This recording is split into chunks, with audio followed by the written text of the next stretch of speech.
flash photography or recording of any kind, including cell phone and tablet use. That is not permitted. Today's sessions are 15 minutes long for each group of student athletes and head coach. There'll be a 15-minute break in between schools. We are being transcribed by ASAP Sports. And we'll have student athletes for Houston first.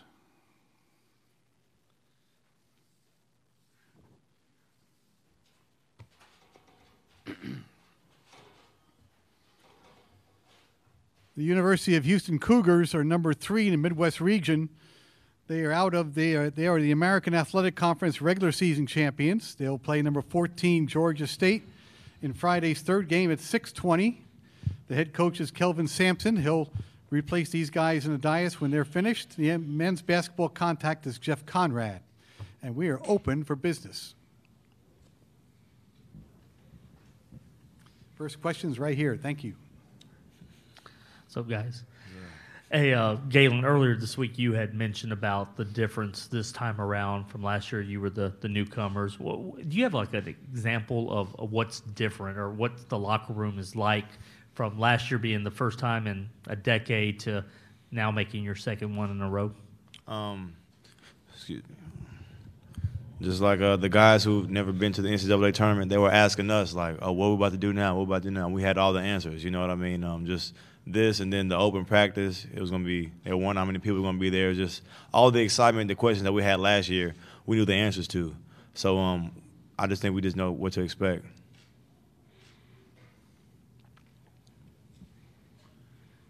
The front row also. Go him first and then the front row. Yeah, Jerome Solomon with the Houston Chronicle. Either one of you. You guys are such a big favorite on paper, and you're the highest ranked seed against a team that most would say have no chance. Has the coach addressed the idea that anything can happen in this tournament, and what are your thoughts on being such a big favorite? Corey, please. I mean, I just really feel like paying attention to, like, what's going on media, like who's favored to do what. I mean, that never really, like, it doesn't resonate with us anyway. I mean, we're always conscious of just coming out, playing hard, and just playing Cougar basketball. I mean, it doesn't matter what the opponent is, what their seeding is, how big the name is, who's on their team. It just matters how hard we play and how intense we come out. Questions here. Then we have two back there. Go. Lainey Fritz, KPRC. A big point of emphasis has been made on Georgia State and their ability to shoot the three. But you guys also are really good at defending the three. Can you talk about kind of the confidence you guys have in that and also just your defense as a whole? Galen first, then we'll go back to Corey. I just have confidence in our coaching staff and the game plan they have for us to have success, defend the three-point line. I know as a team we carry it. We take a lot of pride in defense, and but I just know I believe in our game plan, so that's what we're going to go by. Yeah, just reiterating what Galen said. I mean, we have amazing confidence in our defense regarding if it's guarding the three, the drive, or whatever the case may be. We just have a great amount of confidence in ourselves and what we're doing. I know if me and Galen are on point, because we're the head of the Snakes defensively, so if we're on point, I know all the rest of the guys will follow through and we'll carry out our game plan.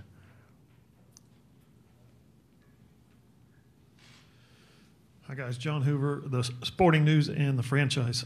If you could describe maybe how Coach Sampson has changed the culture at Houston and really elevated things to a 32-3 record, 31-3 record is just amazing. But when you start talking about the first since Phi Slamma Jamma, that's what all the references are to, how that has been kind of elevated. Galen first, then Corey. Like I said, it's always great to be, kind of related back to Phi Slamma Jamma because of what they did and the history they made. So to even be compared to them is a blessing, definitely. But we want to make history. We want to live in it. So we want to make our own destiny and just try to do something special that's never been done. Yeah, and I think Coach Sampson, like everyone already knows, he plays a big part in our success. He's taught us a lot. We've learned so much from him, and he's just taught us a new way how to play basketball. We play with energy that a lot of us didn't know coming into this program. Me for certain, because I didn't know what it took to get here until Coach Sampson just introduced everything to me. So I mean, just the light he shed on basketball in a whole, to me, is I just give him all the credit, honestly. Brian Smith, Houston Chronicle. Corey, the NCAA posted a video a couple days ago that showed the life of a student athlete, and You tweeted jokingly, obviously delete this, and there were some, but you're far from the only one. There's a lot of reaction to it. What is the life of a student athlete truly like in 2019, specifically for you? Because Kelvin's praised you for going to class and being studious on and on, but there's obviously a different version of that video.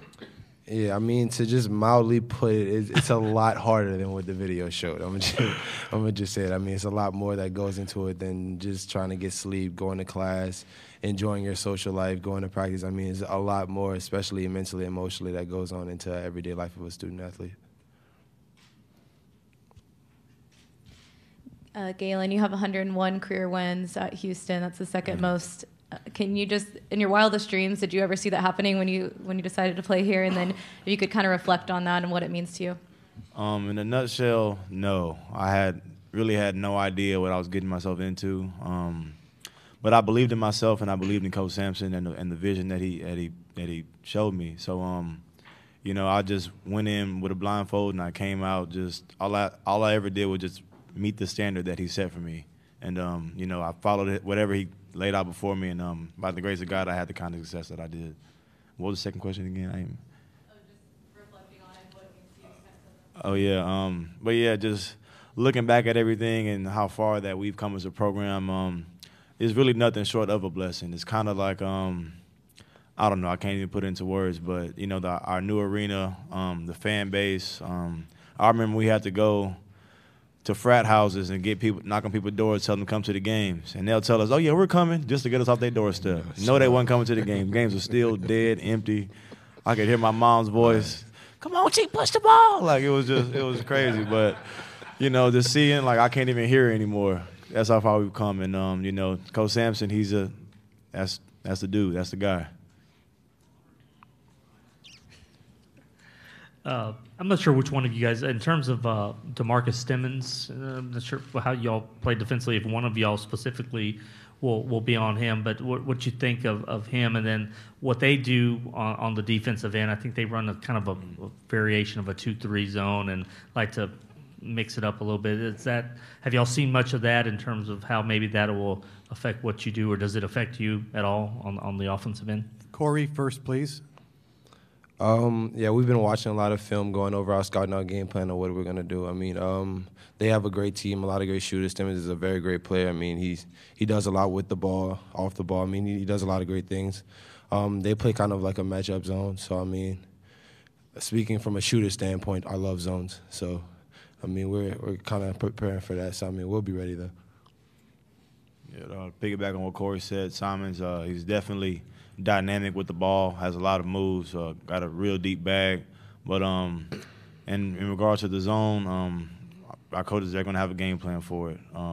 We know what it is, but we can't tell that to you guys. Galen, you mentioned that you had guys who haven't been here asking you questions. You have answers.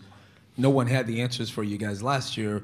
What difference do you think that'll make in terms of the nerves and being prepared for what you will see this weekend? I remember last year, coaches told us to attack it as just another basketball game because none of us have never been on that stage. But in regards to now, we definitely have experience, and we're definitely a pretty poised veteran group. We got an older team, veteran team, and I really think that plays into our favor in regards to any kind of environment or any kind of scenario that might be in front of us.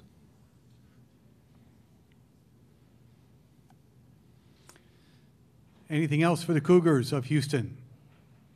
Okay, gentlemen, thank you very much. Best of luck tomorrow. Thank you. Coach Sampson's up next.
As advertised, the head coach of the Cougars is here, Kelvin Sampson. We're going to ask him to make a statement to open the proceedings on his team about being here in Tulsa, and then we'll go to questions. Kelvin, please. Well, anytime you make the tournament, it's a reward.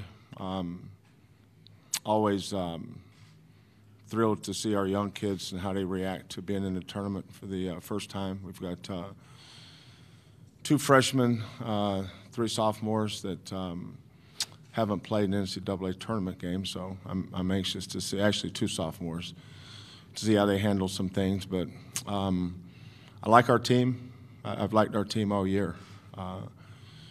Once we hit Thanksgiving, you kind of have a little bit of an idea. And then by the time you get to Christmas, those are always kind of milestones for me over the years.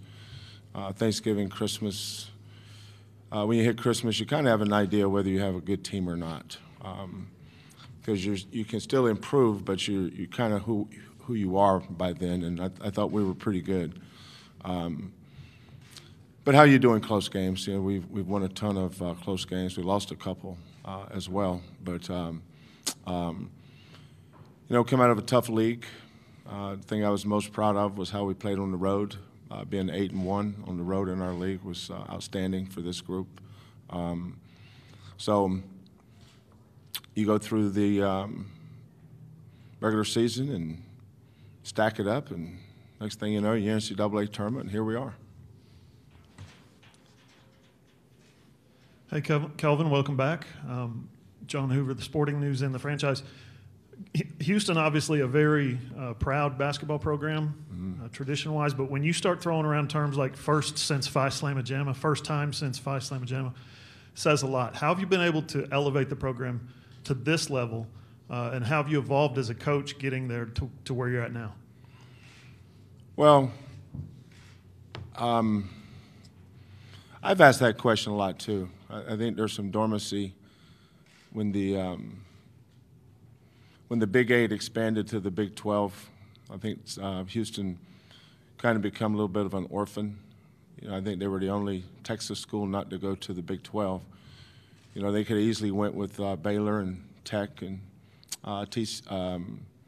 who I was in the Big 12. I should have known who the 4 teams were. A&M, A&M in Texas. And then later when they reconstructed, TCU went in. Houston could have easily been in those groups. But, fans are, they want to connect to something. And when they move conferences, I think they lost a little bit of the fan base. I think just the administration, I don't think, valued basketball enough. And I don't think they invested. And I think that's where it starts. Basketball coaches and players, win games. I know our people that follow us here sick of me saying this, but our administration is the reason why. They stepped up. Before I got there, every 4 years they fired a coach. They didn't change anything. They were going to fire me in 4 years too, and that I wasn't interested in going in that situation. So we had to get some things ironed out, find out what their commitment was. But even then, that's for a year and some change, we played all our home games at Texas Southern University. So it's been tough, but it's been fun. I've enjoyed it. I've enjoyed every step of this adventure, this journey that we've been on, getting this program back going. But what Coach Lewis did with Elvin Hayes and that group. What he did with the Phi Slamma Jamma era, people can identify with. So there was a history. There was, it had been done. And when something's been done before, it can be done again. It's just a matter of getting the right pieces and right people together, and that's what we did. Hey, Kelvin, Mark Berman from Fox Houston. I need to read you some stuff that Ron Hunter said. Prior to you coming out here. He said that, I love Kelvin. When I was 6 years old, I think Kelvin was 60. I grew up wanting to be Kelvin. When your grandfather's coaching at the other end over there, I got to ask for permission for everything. He said he knows you, that you don't know that he refers to you as Grandpa. So before the game, when y'all shake hands, he's going to say, Grandpa, I love you. What do you think about all that? Well, I am a grandfather, and actually a very proud one. I hope my granddaughter's as proud of her grandfather as I am my granddaughter. Little Maisie Jade, very proud of her. You want something else? It's not good enough for you, Mark? That's all I got. We're here, we're at the AP, and we're here. 3, go. Bill Haston, Tulsa World. Kelvin, during your 6 years in the NBA, I guess it's a two-part deal. Number one, was it always your intent to come back to college basketball? And number two, what was your ultimate takeaway from the NBA? I mean, was it like going to grad school or getting your master's in basketball?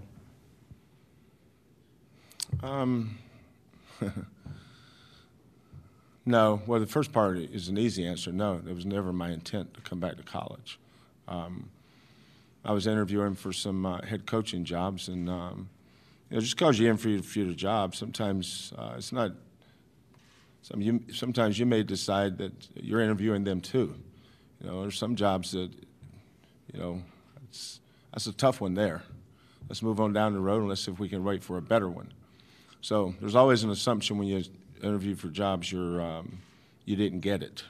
But there were some tough ones, but I wanted one where we could have a chance to build, whether it's through the draft or free agency. And I enjoyed talking to presidents, owners about the future of their franchises and how we could build the organization around the best players. And that's where I wanted to be a head coach in the NBA. But I learned a lot in the NBA. Sometimes you don't know what you don't know. I didn't think I was a good enough coach to help an NBA team win a game when I first got to that league. I think my hello moment was when I was in San Antonio with Pop and Mike Budenhauser and Brett Brown and Donnie Newman were doing all the scouting reports. And it's so, when you've been a head coach your whole career, you've never really seen another guy do it. I was a head coach when I was really young, so I had to experiment and fail and fail and fail and figure it out. But just the freedom, the delegation that Pop gave his assistants and how they came up with how to guard actions on their own. It was their decision. That jumped out at me. I'd never done that before. I made all the decisions. And then just the multiple ways to do things, how to guard mid-pick and rolls. In the NBA, you better be able to guard pick and rolls somewhere. Slot, middle, side, step-ups. I didn't know about a lot of that stuff. We had trouble guarding pick and roll. We just went zone. I didn't know how to adjust the way those guys did. And I said, "Wow, man, I got a lot to learn. These guys are way smarter than I am." And then when I got to Milwaukee, Scott Skiles, who we were connected through our Michigan State days with Judd Heathcote. Scott was a brilliant tactician. He really was. I've read where people were brilliant tacticians, but I'd never seen one. I never worked with a brilliant tactician, but he was. He lived for the last 2 minutes in the NBA game. That's one reason I wanted to be an NBA coach. I wanted to coach those last 2 minutes. I loved that. But Scott knew how to do NBA stuff, how much film to watch, how little film to watch. In the NBA, it's such a long season, and you're grinding. I know you guys have Billy Donovan here in this state. I'm sure Billy went through the same thing. How much to do, how little. I had to go through all that. But I was becoming addicted to that. And then when I went to the Rockets with Kevin McHale, Kevin was unbelievable to me. I was the associate head coach, so I got to assign all the scouting reports. I was allowed to do a lot of the head coaching things with the Rockets. And Kevin was great about delegation. He gave me a lot of freedom, a lot of rope to do things that I had learned just coaching against the other teams in the league, how they did things. And so that's kind of where I was headed. I was learning. I would say I don't know how to compare it to a master's degree or anything, but I know it made me it made me better, and I appreciate everybody that I coached in the NBA with, especially Greg Popovich, Scott Skiles, and Kevin McHale. We're a little more past halfway of this session. We have 2 questions up. Go, please. Yeah, Cliff Brunt, Associated Press. You talked about the dormancy of the program at one point, administration maybe not paying as much attention to the program as maybe it could have, playing at another school's arena, those kinds of things that work against your program. With all of those things being said, how did you sell these young people on coming to the University of Houston and being a part of turning it around? That's a great question. I don't think you understand the depth of how good a question that is, because you would have had to been there. When we brought kids on campus, we didn't have anywhere to take them. When a kid comes, when we're recruiting a young man, he's taken other visits to other schools. So when he comes to your school, he's going to compare. It's just like if you went on a job interview, you're going to compare it to the job you have or a job you had. And it's really what it is. It's an interview with a young man, and there was a lot of frustration. I got frustrated with people. I said, "What are we doing here? You guys say you want to win, but what are you doing to win?" And I know a lot of people were probably frustrated with me, because there was a lot of I don't know if demands is the right word, but we kept asking. We kept saying that we have to do this. And I think the worst thing you can say to someone, this is what we've always done, especially when you haven't had success. Well, that's what you've always done. Well, let's stop right there. Let's evaluate what you just said. So we had to change attitudes. But before you can change attitudes, you have to change behavior. And I think that was the biggest thing at Houston, is changing the behavior. At the top of the league was Cincinnati, and at the time Larry Brown was at SMU, was doing great. Connecticut, tremendous conference. That's one of the things that drew me to the job, was the top of the league. I didn't look anywhere but the top, because that's where you want to be. You want to be at the top of the league. You don't go to a league to be at the bottom, but I always had the sense that there was a acceptance of who we are, without a burning desire to be better than that. And that's where you can't be afraid to fail. You can't be afraid to stick your neck out there. And you got to fight for something a little bit. But when we brought kids on campus, we just had nowhere to take them. But Mac Rhodes got that practice facility going. He deserves a lot of credit for that. We got that going. I wanted that construction fence up today. I wanted those bulldozers and those machines in there today. That thing needed to be dug. Those kids that were selling that vision you're asking about, they need to see that. You can talk all you want, but they need to see it. They need to feel it. They need to know that this is going to change. The guy that bought into the vision first was Galen Robinson. He bought into a vision when there's nothing to see. There was nothing to see. Just here's what Coach Sampson said, and he could have taken it and ran with it, or he could have, he visited Georgetown, he visited TCU. I knew who he was visiting. I know what they had and what we had. We didn't have what those schools had. We didn't have anything. But we had a vision.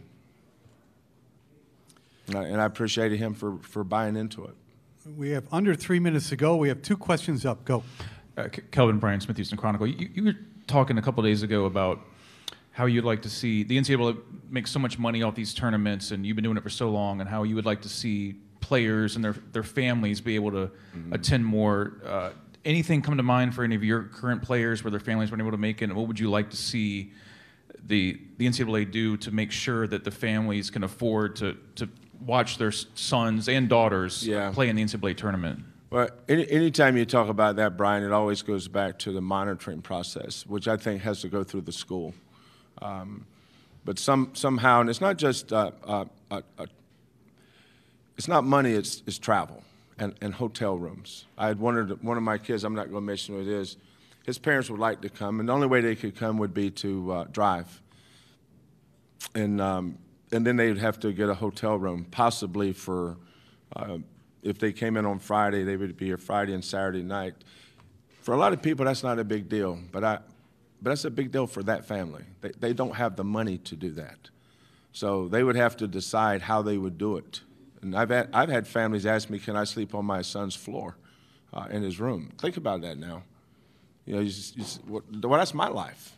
That's not unusual for me. Can I sleep on his floor? Because they don't have the money to pay for a room.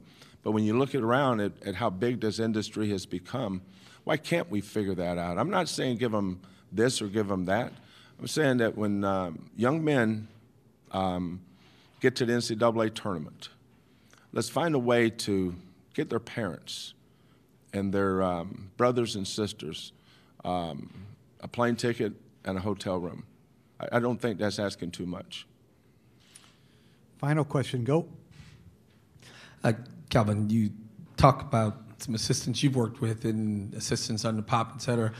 How did the NBA change your experience with assistants, and what do you do with and Alvin Brooks and those guys who work with you? No, that was another thing, Jerome. It's I wish obviously not the way I did it, obviously, but I wish every college coach could take a sabbatical. Just step back a year and go spend a year in the NBA following a coaching staff to see how they do things. But it's got to be a head coach. You know, I think I'm a lot more, I delegate more, I trust more, I give more responsibility. I prepare them a little better. I've had a lot of assistants going to become head coaches. But you can always get better. You can always do better, you know, and that's, you know, as you get to a certain point in your career, you know, you can see where you're headed here now, you know, and that's, you know, and just being able to, you know, give back to the game, you know, as much as you can, but help those people around you. I could tell. I didn't know Brett Brown and Mike Budenholzer before I got. Donnie Newman was my assistant at Washington State for 5 years, so I knew Donnie. But I could tell Mike Budenholzer was a head coach. I could tell that Brett was. I worked with Lionel Hollins in Milwaukee. Lionel was a head coach. Those guys acted like head coaches. And then I went back, when I got back to college, I said, I want my assistant coaches to act like head coaches, but work like assistant coaches.